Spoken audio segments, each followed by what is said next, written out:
Hi, my name is Pam, and I'm the author of a blog called My Way to Wonderland. That's WEIGH, the number 2, ONEderland.com.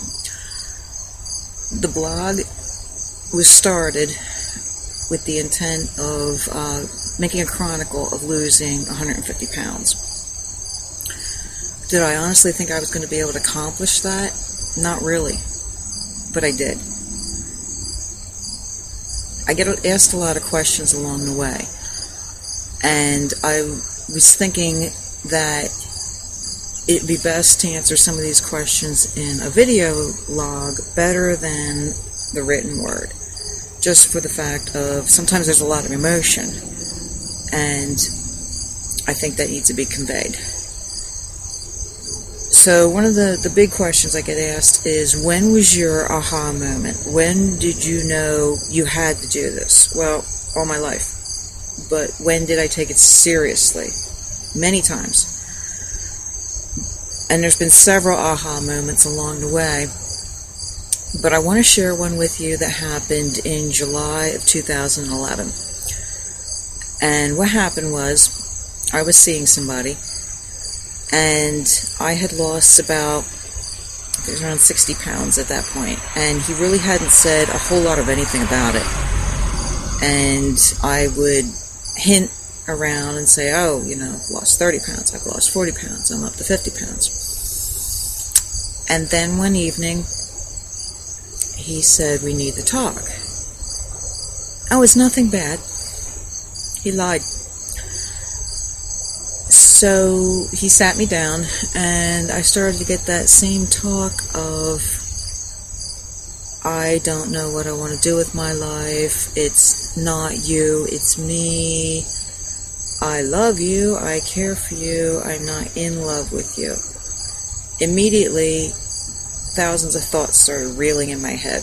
I wasn't exactly sure where this was headed. And see, it was very familiar to me because this was also my ex-husband. I received this very similar talk back in 2006 when he asked for a divorce, and it was the whole, I don't know what I want to do with my life. Well, that's a whole other ball of wax we won't get into right now. So this was getting very scary for me. And I just looked at him and I said, are you breaking up with me? And he evaded that question. And I got, I was getting more vague answers. And I remember looking at him and saying, I can't believe you're doing this to me. I've been losing weight, and this made it so easy to lose weight was knowing you were there, knowing you were with me. It made it so much easier. And he looked at me and he said, well, this just proves my point. You aren't doing this for you. You're doing this because you think I want it. And, I want to be with somebody younger and more assertive and more this and more that, and that's not you. And losing weight isn't going to make you that. It isn't going to make you younger. It isn't going to make you this or that. And that hit me. That hit me hard. And other than food addictions, I have a whole other set of addictions, including alcohol. And he immediately poured me a drink and said, why don't you have a drink? And I just sat there. And the old Pam would have done anything to make anybody like you, and including if somebody says, here, eat this, here, drink this, you're going to do it because they asked you to. And I remember looking at him, and I said, I have to go home and process this. No, have a drink. No, I don't want a drink. And I got up, and I held it together pretty good. And I was so angry. And I remember driving home and trying not to cry. I was just so angry. I was angry at him for doing it to me again. I was angry at me for falling for this again. I was angry at the girl I know he wanted to hang out with. Oh, we'll call it hanging out. The girl he wanted to be with. I was angry at her. I was angry at God. I was angry at myself. I remember being angry at myself for not losing weight quick enough. And I thought, oh my gosh, I'm doing it again.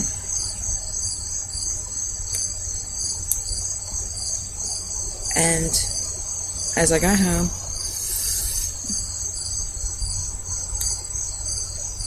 I thought to myself, the old pattern was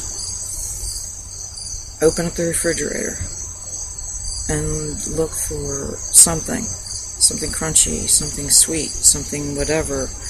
I remember standing there in front of the refrigerator and shutting it. And I said, this is the same cycle over and over. I get upset.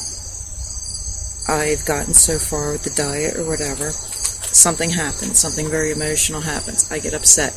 First thing I do is, well, it didn't work anyway, so I'm going to eat something. And I said, the cycle stops now. And I remember standing in front of the mirror and looking at myself.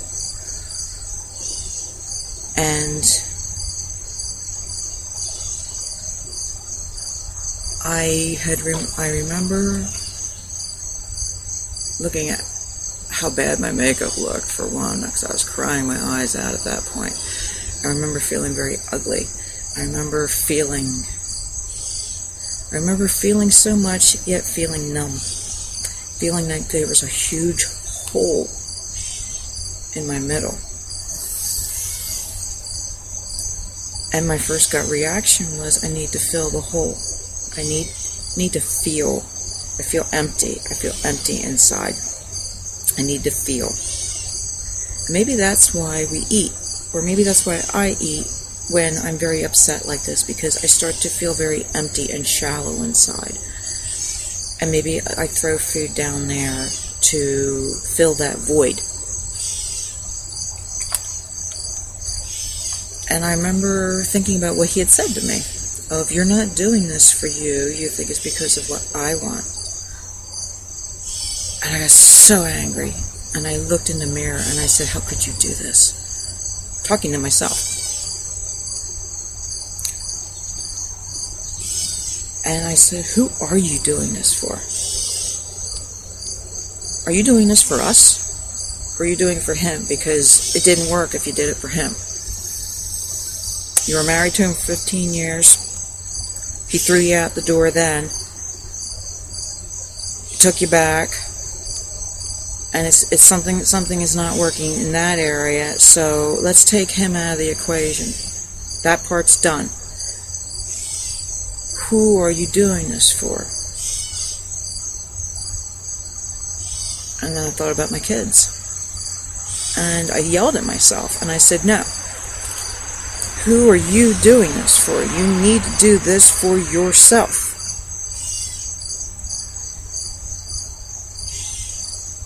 And that was my aha moment when I said, it's you and me. We need to do this for ourselves. I need to be my own best friend. And that's when I started looking in the mirror a lot, talking to myself as my best friend. That was my aha moment. Realizing I didn't know myself. I didn't even want to look in the mirror at myself. I felt uncomfortable talking out loud to myself. And it shouldn't be like that.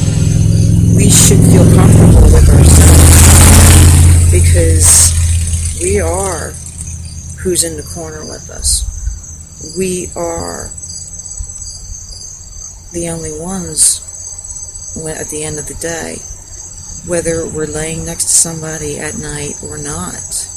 Ultimately, we are with ourselves constantly. We are with ourselves 24/7. We can't get away from ourselves, no matter what we think. We can act like somebody else. We can put on makeup. We can hide behind a mask of makeup. But inside, there's still ourselves we have to deal with. And sometimes we don't like ourselves. Sometimes there's just something about us that, did you ever step back and look at yourself and look at some of your qualities and say, would I be friends with myself if I saw myself from a distance? Now, our first gut reaction might be, well, yeah, of course we will. I wouldn't have. When I started looking at how I treated people, how I treated myself, I knew I had to reevaluate myself. Not make myself marketable for anybody else. But I had to learn to like myself. Before you can really be friends with a lot of other people, you gotta learn to like yourself. And that was a big part of my aha moment, was learning to accept myself. Learning to like myself for who I was and not beat myself up for who I wasn't all the time. Not beat myself up for not being younger, prettier, thinner, smarter, for not having gone to college, for so many of the stupid things I did growing up and as a teenager, and countless things I've done. That when you lay awake at night and you think about when the wolves come out at 3 a.m. and you beat yourself up, that's the crap that's got to stop. You got to stop beating yourself up. You got to stop bullying yourself. You have to start coming to your own assistance and picking yourself up and being your own cheerleader. So when you can do that, not in a pity sense, but in a supportive sense, then it makes the weight loss so much easier. Because then you can step back in those drama moments, those emotional moments, and say, all right, why are we eating?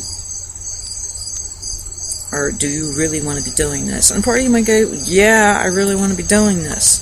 But the other part goes, no, you're right. You know, if you were standing there next to a friend who wanted to stand there and stuff their face, and you're both part of the same diet group, you're going to try to talk your friend out of it. You're not going to rationalize it with your friend and say, well, yeah, go ahead, eat the chocolate cream pie because you deserve it. No, you're going to say, no, you really don't want to do that.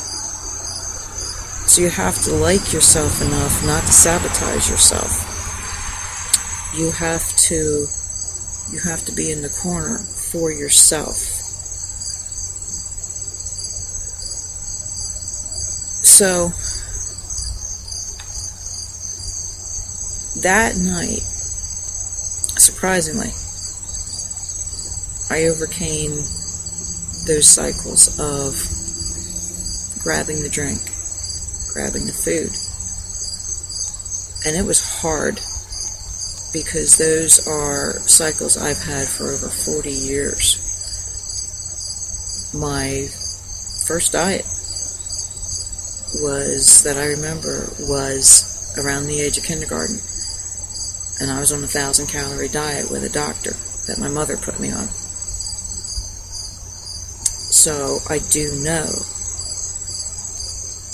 I pretty much feel like a career dieter. I'm not afraid to say diet. I'm not going to sit here and say it's a lifestyle. No. I diet. That's all I've ever known. So I think we're going to stop at that one. I think I want to do a series here. But that was the breakup. And you can get through a breakup. You can get through these hard emotional times. You don't have to dive into the food. But you got to be there for yourself, because at the end of the day, there is nobody else that's going to be there. No guy, no girl. The only one is truly yourself and your God. So, check out my blog. It's mywaytowonderland.com. And the program I've lost 150 pounds with is the Exchanges program at kimbenson.com. And at the end of the video here, I'll have some links up, and hope to see you there. And that's the end of video 1.